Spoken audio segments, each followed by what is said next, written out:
This is my playthrough and review of Grid Autosport. I bought this a few weeks ago because I wanted a modern payware racing simulator to compare to TORCS and Speed Dreams and all the other stuff I've been showing you.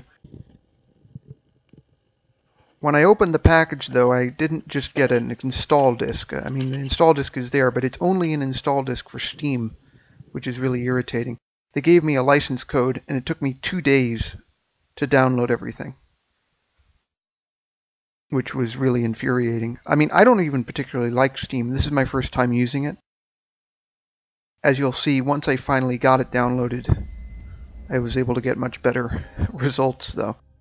I actually really like this game now. The menus are completely controlled by the arrow keys. You can't actually use the mouse, which is also bizarre. It might be because it's been ported from a console version of it. In any case, I think that mouse support should be added. Somebody suggested using it for game control, which is not what I mean. I mean point and click for the menus, because it just is the modern way of doing things. But anyway, once you get used to that, it's a pretty nice simulator, actually. I've been very surprised at something so new can run on my old computer, for one thing. I've had to turn the graphics settings way down, which you can do, luckily. It's very important. But, in spite of that, the graphics are still, as you can see, spectacular. I think that the graphics in this are better than any other simulator, any other game that I've ever owned. Seriously. Anyway, these are the racing classes. These are kind of rigid. You're not allowed to deviate outside the tracks that they give you and the cars they give you for the classes, which is something I don't like tremendously. At least for your own use, it seems to me you should have way more freedom. But still, it's more or less what you would expect. I mean, endurance is GT cars. I've chosen to use the GT40, same as in my TORCS and Speed Dreams playthroughs. So there's their version of it, which I think is great. I think it's an excellent model. I decided to change the livery to a red one.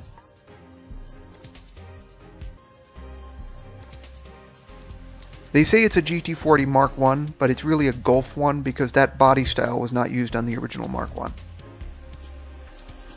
And it runs quite well, actually, at least in, simulated form anyway.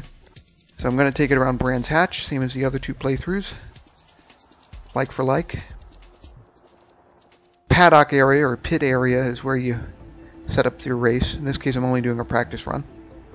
The graphics are so good, you even see the heat coming out of the engine there. Again, like I said, I've never seen graphics this good in any other game or simulator I've ever had. And I don't think this is even comparable to like the latest version of Need for Speed or Grand Theft Auto or anything like that. You might be able to compare it to Gran Turismo, maybe. The choppiness there is because of my Open Broadcaster software. That is normally not a problem, surprisingly, even with my old computer. So they give you a running start for the practice run, and they let you take over at the count of 1. You can see there's a little bit of a frame rate issue. Again, that's because of the video capture software. So this curve is dangerous, just like in any other simulator, and I presume real life. The ghost car up ahead is my personal best. That's something that you also see in Redline, although in Redline it's optional. It's a little bit of a distraction, but I don't have too many complaints about it. It helps you learn the track. Here I'm trying to do race lines, but the choppiness is inhibiting me somewhat. You'll see that at one point on the track I go off the track every single lap, because I just don't have good enough control. See, I almost lose it there at the race line. And see, it sneaks up on me there every time, and I'm not able to react, so I run off the track. I love the sound. The sound is spectacular. Again, I mean, it's not just that the engine sound is accurate, but you get the right echoes and all the nuances of it. And it's a GT40, so it sounds spectacular also. Although, like I said, as far as I know, this is the 302 version and not the 427 version. At least, if it's a Mark I, that's by definition what it is. It's a small block. So, I'm having frame rate issues there again. But I'm able to keep it on the track more or less. My race line is bad there. And then I go off the track again, briefly. Frame rate is again an issue. Before I started doing these playthroughs, I only partially appreciated the importance of frame rate, actually, because if you don't have a good frame rate, you can't react in time. Bottom line. It's not fluid, it's not natural. This is really bad here. But, again, like I said, that's the video capture software. That is not the game. The game, very surprisingly, runs very well, considering how good the graphics are and everything else.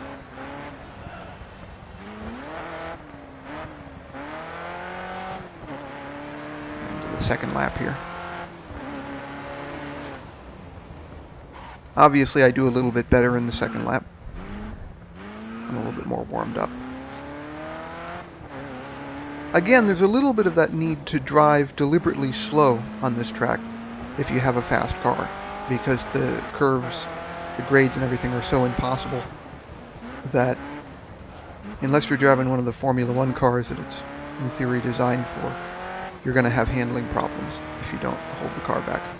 But this is supposedly a real GT40, so it does handle better than the Ford GT and Speed Dreams, which reflects worse on Ford's early 2000s engineering more than anything, if it's an accurate portrayal. An early 2000s car should obviously easily beat a late 60s car, but anyway. Frame rate again.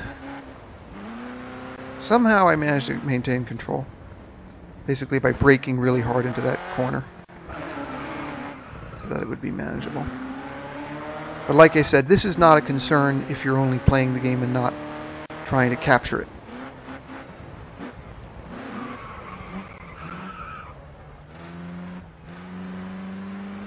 It gives you times within the circuit too, if you notice. It compares them to your personal best and so on. It doesn't just do an overall lap time, which I find somewhat interesting.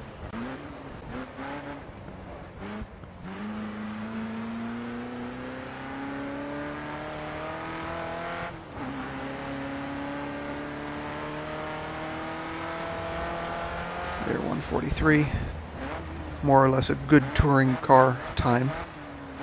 If you consider this was the fastest street-legal race car in the world in the 60s, I guess that would make it comparable to a, I don't know, modern-day Skoda Octavia or something, maybe. This isn't the same thing as in Top Gear, where they took a Jaguar E-Type and a 6-cylinder Aston Martin and put them against a Vauxhall Astra diesel and said, hey, look, see, 60s cars are slow. Well, it depends on the 60s car. An E-Type or a DB5 6-cylinder might look impressive, but it's not. Now I just ran off the track again.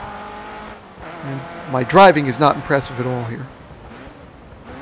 But the GT40 was a genuinely impressive car. I mean, there's really little denying that if it beat everything else street legal in the 60s.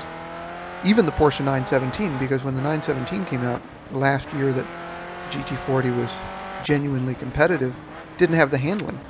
It needed a spoiler because it was so fast, and so it actually couldn't beat the GT40 necessarily. It depended on the race. At Le Mans, it lost because of a bad clutch. Here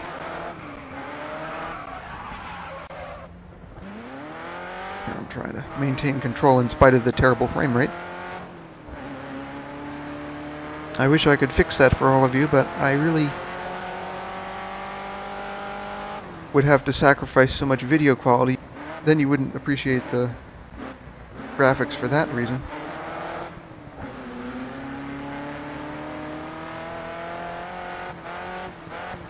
All you need to know is that this is a lot more fluid when you just play the game. So that's 3 laps. They let you go for an unlimited time, actually. So you have to return to the paddock area to compile your scores or your times. They do a little mini victory lap there or what have you. And then they do a replay, just like Redline, actually. I was going to keep this whole replay, but it would use up too much time. So that's it. Thanks for watching. I might do more of these.